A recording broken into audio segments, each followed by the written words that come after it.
Nah, jadi materi kita ya buat malam ini itu soal yang pertama adalah soal Iridium ya. Iridium itu proyeknya Motorola. Nah, eh, ini coba ya Bapak-bapak bayangkan ya. Kalau ada perusahaan ya yang bikin telepon satelit ya, telepon satelitnya pakai apa satelit low Earth orbiting satellite ya, yang terbang rendah. Kayak teknologinya itu mirip seperti teknologi satelit GPS begitu ya.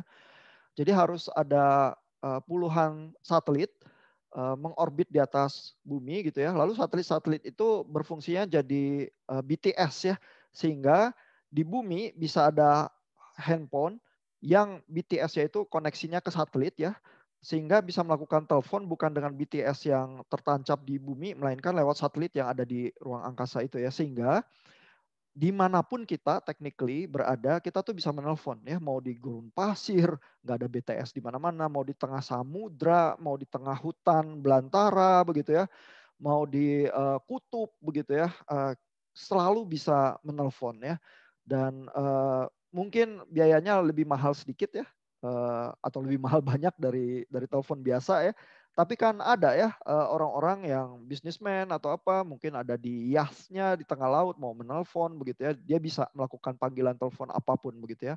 Atau mungkin military ya, ada di gurun pasir, ada di tengah hutan ya. Nah, teknologi semacam itu yang didesain oleh Motorola ya untuk menjembatani kemampuan telekomunikasi di zamannya ya, dan ini ide munculnya tahun 1998 ini. Nah, gimana menurut Bapak-bapak? Ide ini bakal booming atau bakal hancur?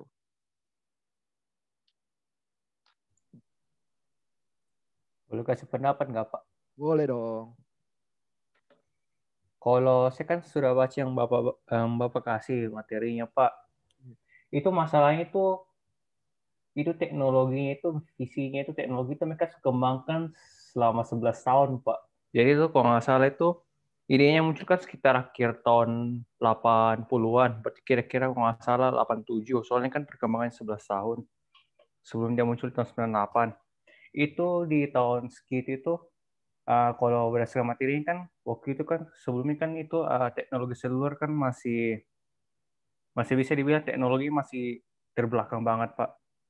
Jadi itu kok melakukan komunikasi jarak jauh itu kan cukup susah. Kemudian kan muncul visinya soal komunikasi satelit. Terus kemudian dikembangkan selama 11 tahun. Dalam waktu 11 tahun itu perkembangan teknologi seluler itu saking berkembang pesatnya sampai sampai ketika teknologi yang menggunakan telepon satelit muncul itu dia akhirnya sudah tidak relevan lagi, sudah obsolete. Jadi Jadi akhirnya itu, ya. bakal booming atau bakal hancur? Kalau saya sih lihat sih bakal lanjut sih Pak. Soalnya kan kalau berdasarkan yang pembahasan dia materinya kan itu teknologi yang menggunakan telepon satelit kan selain dia teleponnya berat, susah dioperasikan, terus biaya servisnya mahal Pak. Iya, Ah, biayanya mahal terus memang. kemudian juga di programnya juga itu kan pemimpinnya juga kan bisa dibilang keras kepala memajukan proyeknya meskipun mereka sudah lihat tanda-tanda bahwa ini proyeknya fix bakal gagal. Cuma mereka tetap keluarkan duit terus Pak buat jalanin proyeknya. Soalnya mereka pikir bahwa selama ini kan kita sudah sukses. Bagaimana kita nggak sukses dengan proyek kayak begini? Kita sudah keluarkan uang banyak banget. Itu sih Pak. Iya, Motorola tuh perusahaan besar ya, berkali-kali itu dengan proyek-proyek yang sangat hebat itu berhasil ya. Dan ada saat di dalam sejarah komunikasi mobile itu mungkin 60% ya gadget di Amerika itu mereknya Motorola. Gitu ya. Jadi Motorola tuh penguasa zaman dulu ya. Sekarang aja kalau ke mall cari HP Motorola itu cenderung nggak ada ya. Ya ada Huawei, Xiaomi, Oppo, Vivo gitu ya. Tapi ada satu masa Motorola itu merajalela ya. Sehingga CEO-nya memang punya keyakinan yang sangat tinggi ya untuk proyek seperti Iridium itu. Nah, karena ini proyek sejarah, jadi memang ketahuan ya bahwa proyek ini bangkrut ya 1 tahun setelah di launching ya. Jadi 98 di launching, 99 langsung bangkrut gitu ya. Nah, cuman yang diincar tuh insights-nya ya. Kenapa sampai sampai gagal? Itu tadi Pak Juan bilang bahwa teknologinya udah obsolete. Tapi ya kalau bapak-bapak bilang teknologi obsolete, teknologi GPS sekarang itu pakai satelit semacam itu dan kita kan pakai ya Waze dan sebagainya gitu ya. Kenapa yang itu tumbang gitu ya? Ada usulan nggak dari bapak-bapak yang lain? Mungkin ada yang udah baca materinya? Silakan. Kalau menurut saya mungkin salah satu strategi marketingnya, Pak. Maksudnya gimana, Pak? Strategi marketing, maksudnya target marketingnya mungkin yang salah, menurut saya. Salahnya gimana? Saya sebenarnya kurang tahu, Pak. Tapi mungkin yang Oh. paling mendasar dari hancurnya sebuah proyek biasanya strategi marketingnya, Pak. Iya, biasanya tuh Teori kalau dari mana itu? nah teori dari mana? Penting nih. Gimana Pak Irlan? Pendapatnya beda nggak Pak? Ya, menurut saya sih itu subjektif ya Pak ya, belum tentu Pak. Iya. Harus dipaparin dulu teorinya yang kayak gimana Pak. Oh iya iya. Uh-uh. Jadi biasanya memang ada problem di teknologinya sendiri ya, tapi teknologinya katakanlah established dan bagus ya, tetap ada problem di ekonominya ya. Jadi problem market itu selalu melekat ya di kalau jualan teknologi. Dan di teknologi sendiri bisa ada problem ya. Jadi ini saya pasang satu paper ya, ini The Rise and Fall of Iridium. Ini ada papernya ya. Ini Sidney Finkelstein sama Sanford ini mencoba melakukan analisis ya. Jadi ini karena iridium udah lama ya, tahun 98 sama 99 hancur ya. Banyak analisisnya udah kalau bapak-bapak cari di web ya. Ini salah satunya aja saya pilih yang nggak terlalu panjang ya. Memang di zamannya ya, Motorola itu sangat ambisius ya, dan ini pokoknya diharapkan akan menjadi proyek mercusuar berikutnya yang melontarkan Motorola menjadi pemimpin ya di bidang telekomunikasi begitu ya.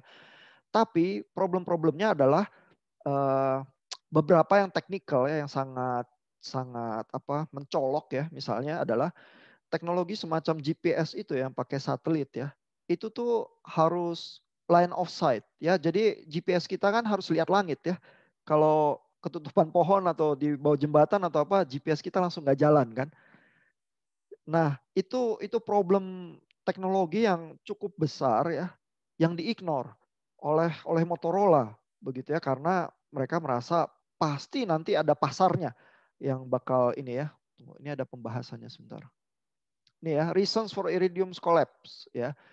Ini yang tadi yang disebut Pak Juan nih salah satunya ya, bahwa teknologi seluler itu sangat pesat perkembangannya dan menyalip teknologi satelit ya. Teknologi satelit sebenarnya pesat juga ya. Tadinya kan teknologi satelit itu geostasioner saja ya.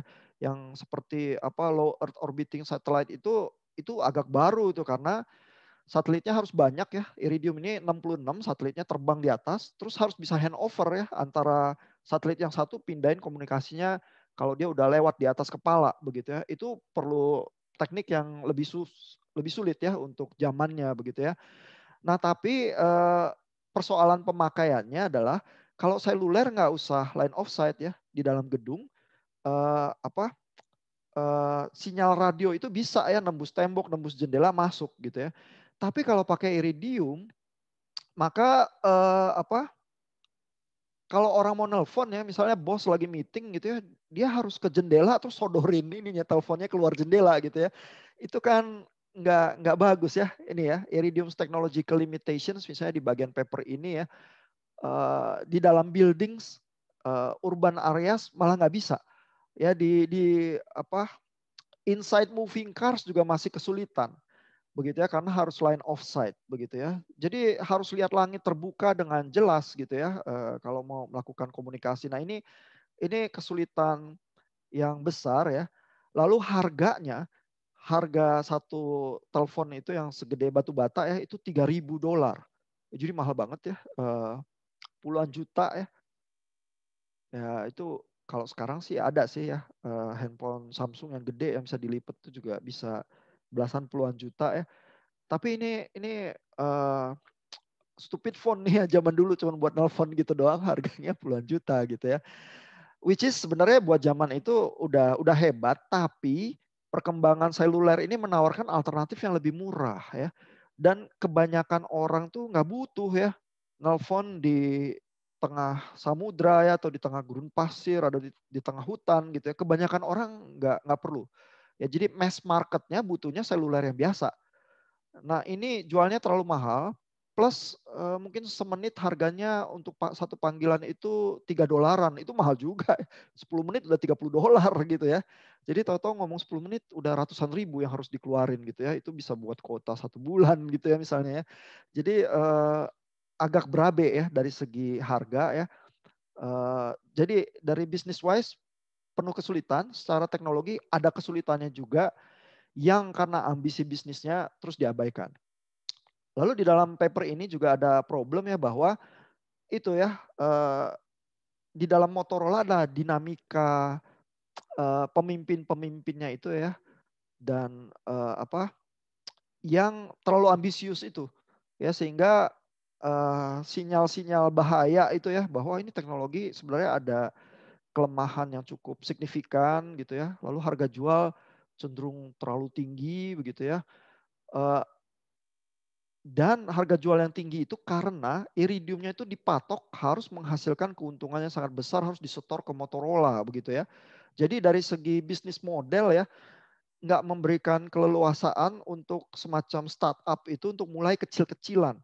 Harus langsung untung gede gitu ya, padahal teknologinya baru, masih bagi begitu ya.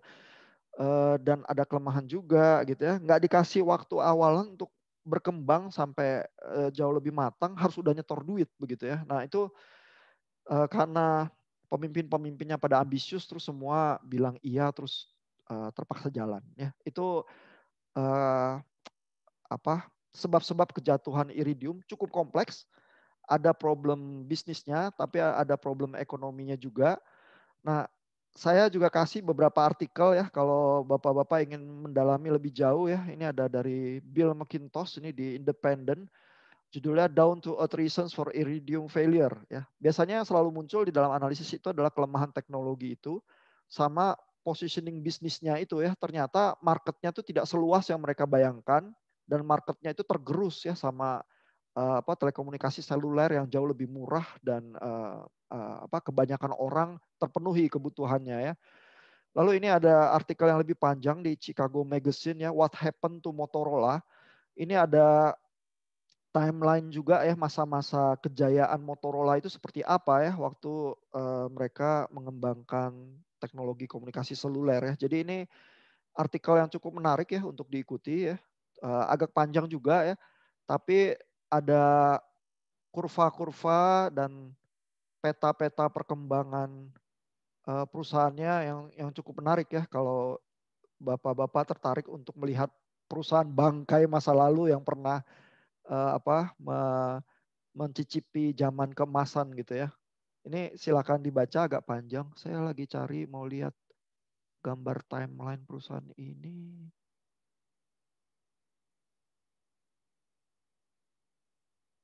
Ya nanti mungkin bisa bapak-bapak baca sendiri. Ini mungkin loadingnya agak lambat sih. Nah, lalu ada video singkat ya. Ini CEO-nya yang menjelaskan tentang iridium ya pada zamannya ya. Seberapa ambisius mereka mengiklankan iridiumnya, bapak-bapak bisa lihat di sini ya. Nah, sejauh ini dulu kasus iridium sebelum kita beralih ke Innovators Dilemma. Ada pertanyaan dari bapak-bapak atau komentar?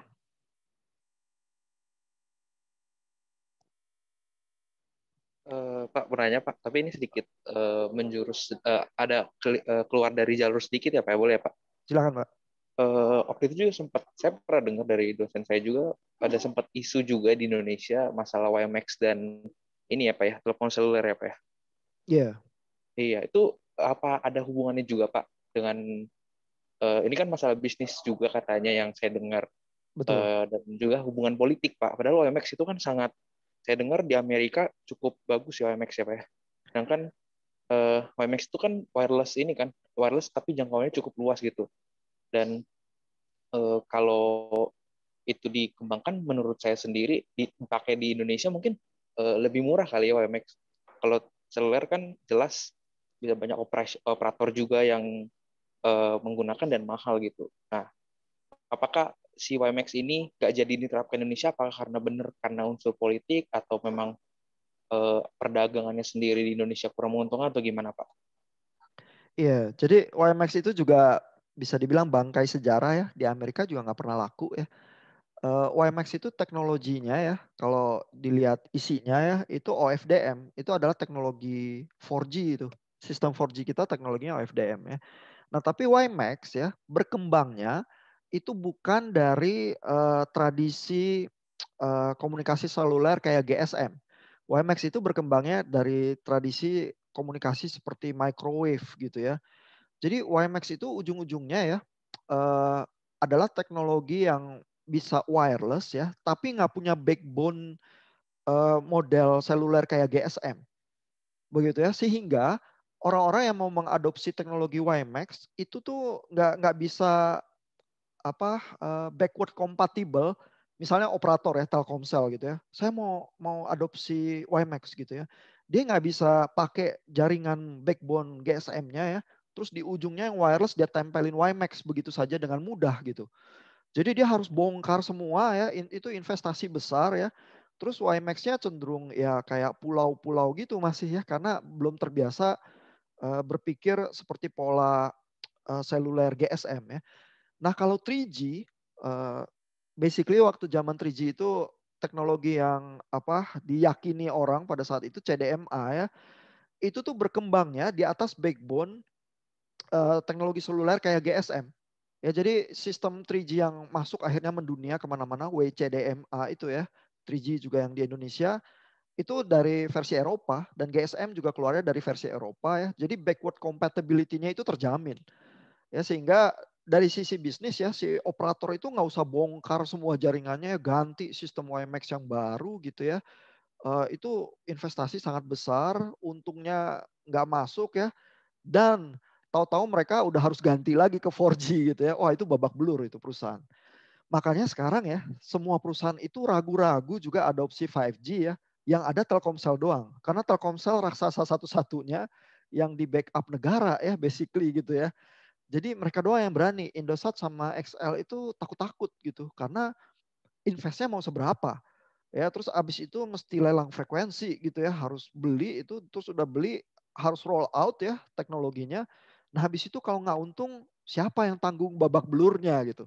Akhirnya cuma Telkomsel nih yang main gitu ya. Biasanya operator itu sama-sama takutnya kalau kompetitor saya main, saya nggak main, nanti saya babak belur nggak karena kompetisi pasar saya nggak bisa masuk gitu ya. Semua orang jualan 5G, saya telat gitu ya. Tapi sekarang karena pandemi dan ekonomi itu udah sangat melemah begitu ya. Investasi besar tanpa ada optimisme untuk bisa untung ya dengan sewajarnya itu sangat menakutkan. Sehingga akhirnya Telkomsel doang yang berani. Gitu ya. Jadi WiMAX itu ada perusahaan di Indonesia juga di Bandung yang berusaha bikin modemnya gitu ya. Tapi ya nggak bisa booming gitu ya karena operator nggak ada yang mau adopt. Dari segi teknologi ada problem karena backward compatibility. Dari segi pasar juga ya akhirnya yang bisa adalah yang dijual bisa mulus migrasi dari sistem yang lama ya. Jadi kalau saya udah punya HP GSM gitu ya, terus tiba-tiba ada HP 3G atau 4G gitu ya, saya mau GSM-nya tetap masih jalan dong ya. Kecuali mungkin negara-negara kayak Singapura ya, yang GSM-nya udah tutup gitu ya. Terus semua orang yang lain terpaksa pindah telepon tuh nggak apa-apa gitu ya. Kalau di Indonesia nggak bisa ya, backward compatibility itu penting. Harus bisa migrasi pelan-pelan ya. Nah begitu teknologi nggak menyediakan jalur itu ya, dari segi bisnis jadi sangat menyulitkan sih. Mudah-mudahan menjawab Pak Cuan. Oh iya pasti ya. Oh saya baru tahu sih kalau itu Pak. Cukup menjawab siapa ini. Makasih Pak infonya Pak. Ya, ada pertanyaan, komentar lain?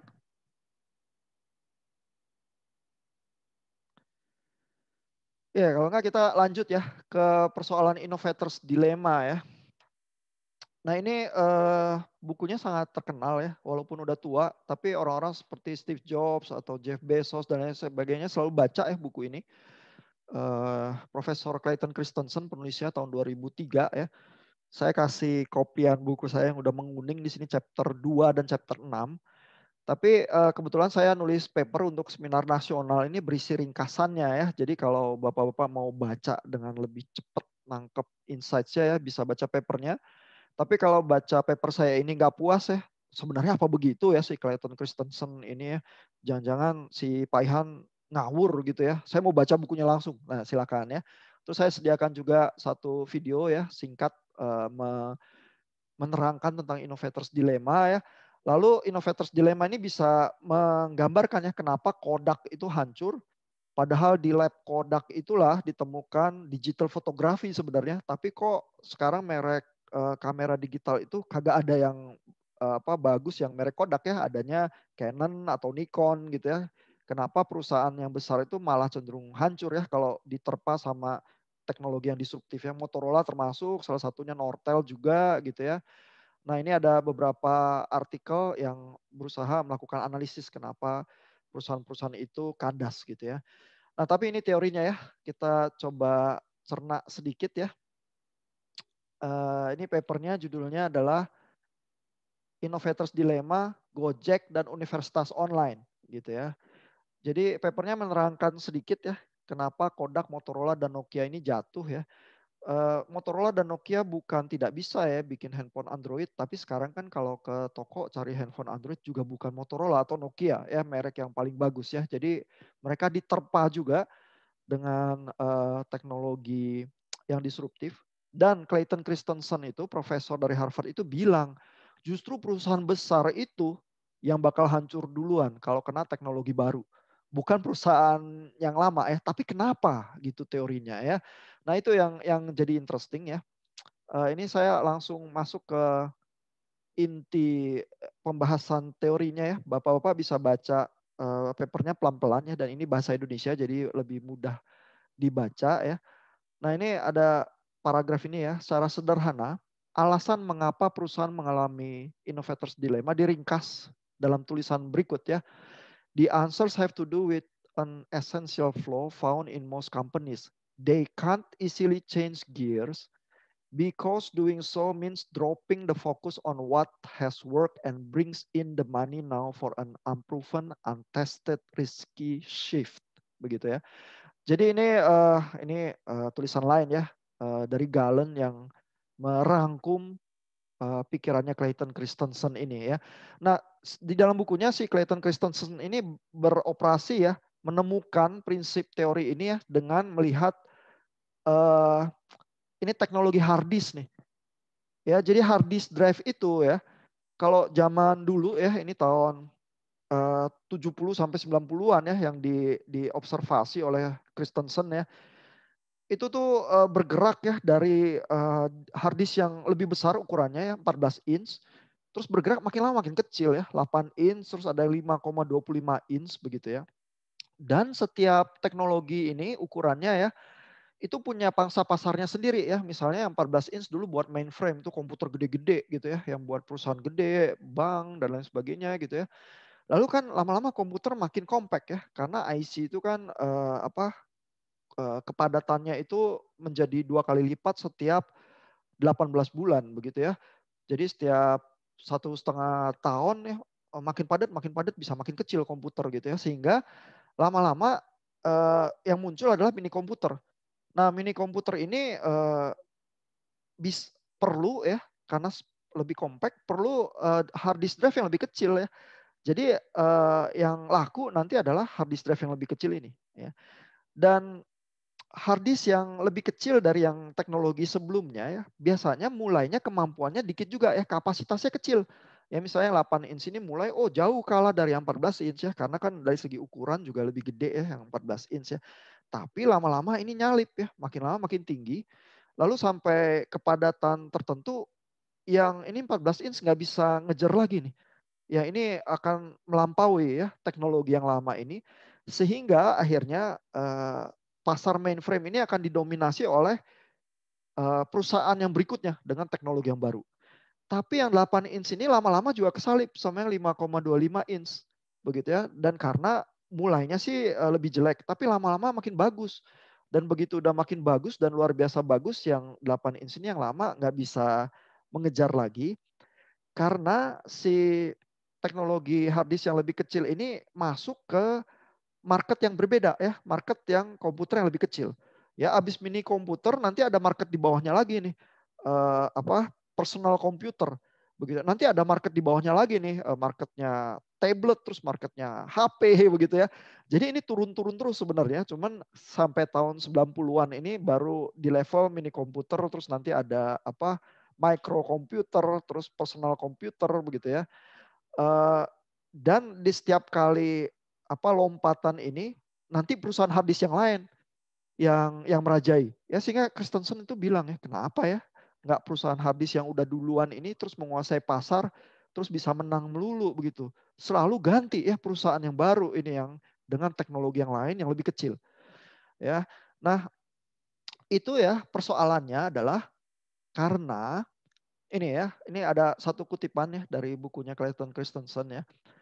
Jadi persoalannya itu bukan karena manajemen yang buruk. Ya justru persoalannya adalah karena manajemen yang bagus. Ya itu kata Clayton Christensen yang sebenarnya cukup mengejutkan ya. Jadi kalau managers yang bagus ya di dalam ruang rapat ya, mereka tuh akan selalu menggugurkan teknologi yang baru. Kenapa? Karena teknologi yang baru itu biasanya masih rada jelek gitu ya. Misalnya dalam kasus hard disk ini ya. Ini yang baru ini kapasitasnya rendah, selalu lebih rendah dari yang lama. Sementara perusahaan-perusahaan yang udah established ya, perusahaan yang udah beli mainframe dari dulu ya, dia mau pakai teknologi yang gede itu yang 14 inch, tapi makin lama makin kapasitasnya makin tinggi. Nah, harddisk yang lebih kecil nggak bisa ya. Nah, tapi keuntungan harddisk lebih kecil apa? Ukurannya lebih kecil. Jadi dia bisa masuk ke market yang berbeda ya, mini komputer atau micro computer atau personal computer begitu ya, yang teknologi yang lama nggak bisa masuk. Nah, tapi habis dia masuk ke pasar yang baru, makin lama kan teknologinya juga meningkat. Ya, nah begitu meningkat dia mulai menggeser tuh produk yang lama itu. Karena yang lama itu kata Clayton Christensen tidak disruptif, melainkan sustain teknologi ya. Artinya cuman teknologi lama terus menambah kapasitas terus. Ya, nggak ada pergerakan ke arah disrupsi dan pasar yang berbeda. Ya, sehingga dia tuh makin lama pasti akan kegusur saja prospeknya dibanding teknologi yang baru gitu ya. Nah, padahal teknologi yang baru ini jualan dan untungnya nggak bisa ya omsetnya seperti teknologi yang lama. Ya, sehingga perusahaan yang besar terutama yang udah jadi besar ya, dia kan perlu membayar pegawai, perlu membayar biaya produksi yang udah gede-gedean gitu ya.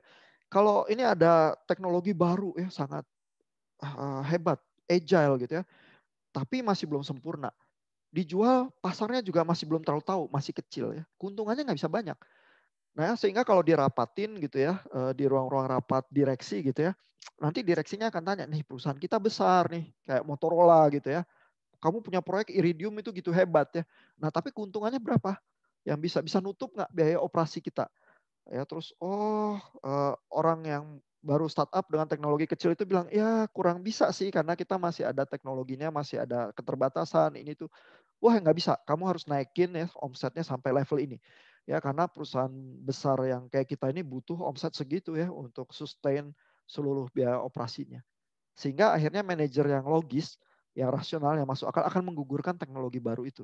Lebih baik dia tetap kejar teknologi lama yang udah mapan, yang bisa tingkatin kapasitas. Gitu problemnya ya secara garis besar itu Clayton Christensen bilang. Sehingga tidak heran kata Clayton Christensen yang ambruk pasti perusahaan besar yang ternama. Perusahaan baru yang startup yang kecil nggak kena tuntutan itu ya dari direksinya, punya keleluasaan mencari market karena marketnya nggak bisa market lama ya, harus market yang baru. Tapi market baru kan kecil, keuntungannya kecil ya. Jadi kalau ada keuntungan kecil, terus size company startupnya kecil, yang penting dia bisa hidup, dia bisa fit in keuntungan itu untuk ngembangin teknologinya. Lama-lama teknologinya makin bagus, gitu ya. Dan begitu udah makin bagus ya, teknologi yang lama itu nggak bisa melakukan manuver karena udah kesalip ya. Dia nggak bisa ganti dengan cepat ya. Makanya handphone kayak BlackBerry yang dulu sangat terkenal ya, itu kan nggak mau pindah ya, nggak mau pindah ke Android, nggak mau pindah juga ke touchscreen karena dianggap, oh ini saya udah menguasai pasar ya, terutama di Indonesia pasar BlackBerry itu besar ya, dan customernya suka ya dengan tombol itu ya yang terasa itu ya, nggak suka sama touchscreen gitu ya. Jadi mereka nggak mau beralih.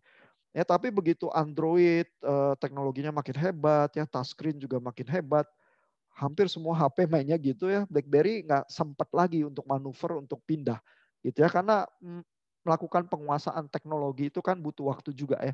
Jadi begitu kesalip dia bubar langsung gitu ya. Itu ada sedikit juga di paper saya itu analisis tentang BlackBerry ya.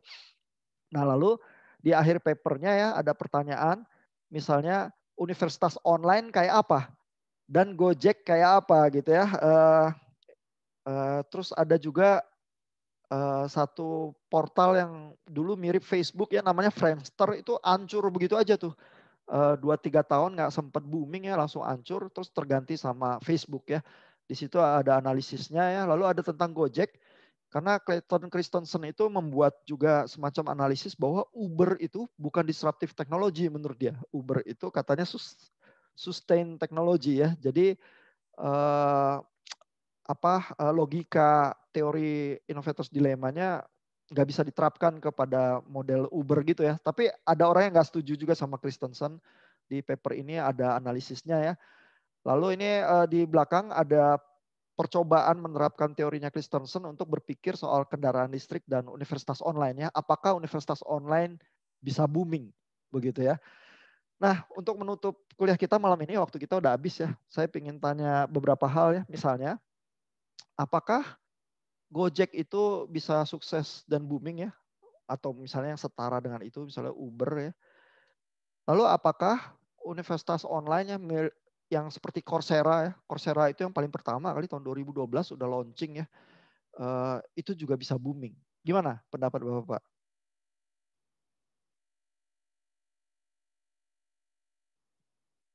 Maksudnya booming itu seperti apa ya Pak? Booming itu untung ya, dan terus menjadi semacam ya penguasa pasar gitu. Pak, Yeah. tadi Bapak nanyanya, apakah perusahaan seperti Gojek bisa booming? Ya bukan Pak? Iya, apakah Gojek udah booming? Iya, tapi bukannya Gojek udah booming ya Pak? Iya, nah ini pertanyaan-pertanyaan yang nggak terlalu mudah dijawab ya. Ini saya tunjukin beberapa hal ya dari internet ya, berita-berita terbaru ya. Uber tuh booming atau enggak? Ya, jawabannya Uber itu masih selalu rugi. Ya, jadi ini ada artikel dari Wired ya, ini majalah biasanya membahas teknologi-teknologi digital ya. Ini tahun 2020 nih di tengah-tengah pandemi ya. Dan Uber itu udah lama ya, udah bertahun-tahun. Bahkan mendahului Gojek, Grab dan lain sebagainya. Uber itu yang pertama ya di Amerika ya. Lalu sekarang tahun 2020 dia jadi food delivery company ya. Tapi sebelum pandemi pun Uber itu terkenal selalu masih merugi.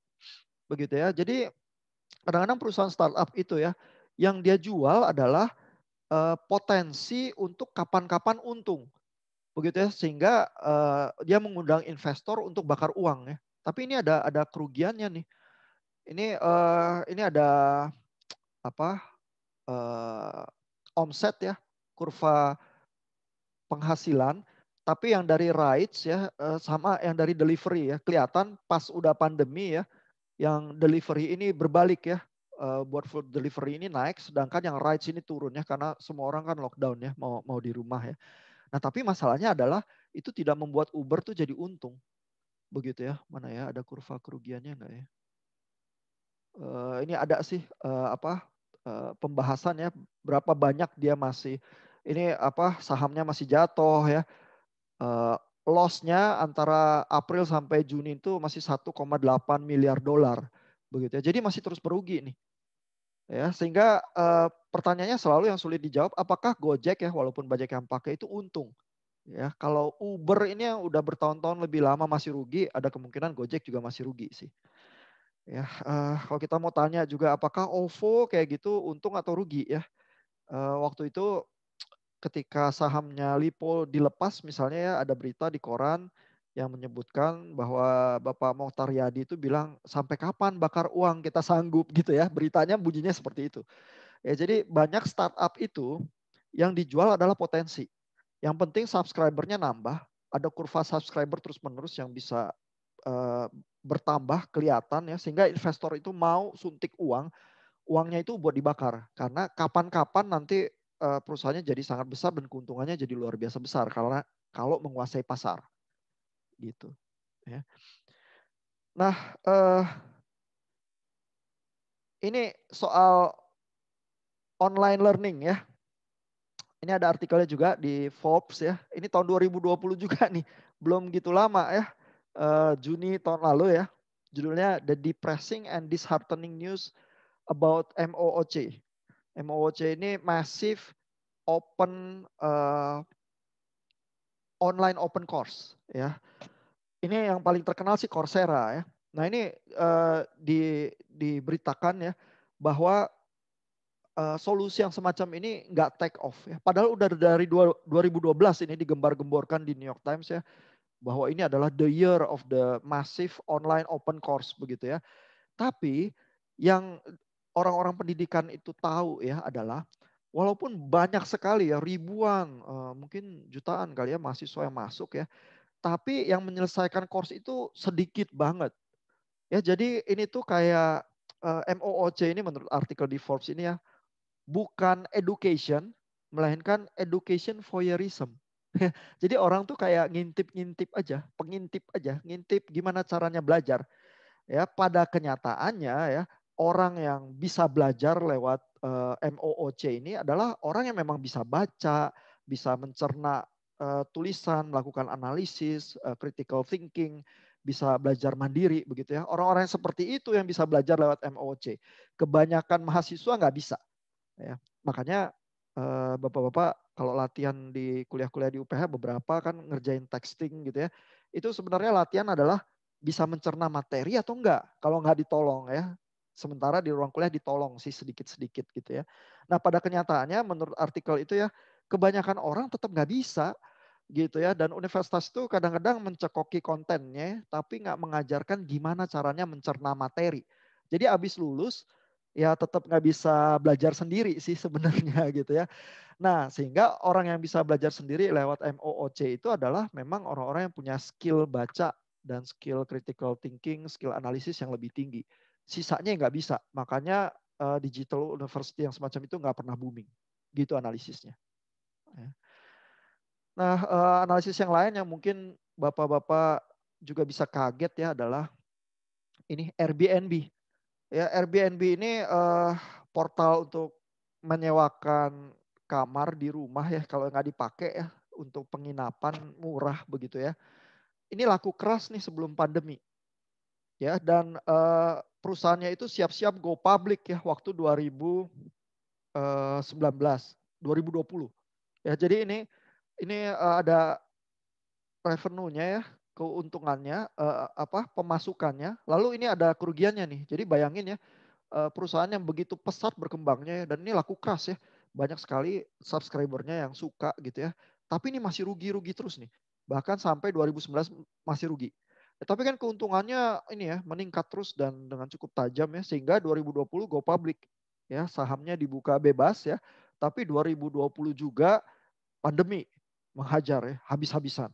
Ya sehingga kerugiannya itu ini nih bengkak langsung 2020 ya.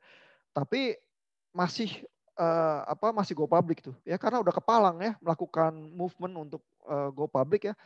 Cuman ya akhirnya tetap merugi ya jadi going public tapi terus-menerus masih merugi gitu ya.